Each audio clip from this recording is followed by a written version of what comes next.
Hi friends, మీరు ఎలా ఉన్నారు? ఇక్కడ తాడి చెట్టు చూడండి, దీని మీద పిడుగు పడిందంట.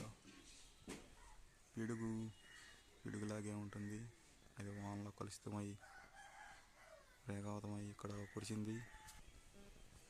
ఇక్కడ గోడ పగిలింది, గోడ పగలతాం తాడికి 3 బొక్కలు వేసింది. చూడండి ఫ్రెండ్స్, ఈ ఇంటికి కరెంట్ సప్లై కాడ నిలిచిపోయింది. టీవీలు ఫ్యాన్లు ఆగిపోయాయి.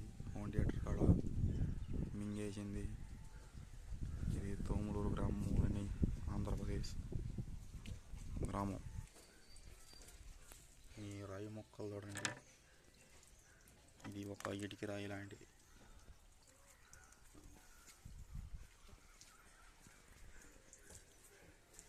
మొక్కలు చూడండి.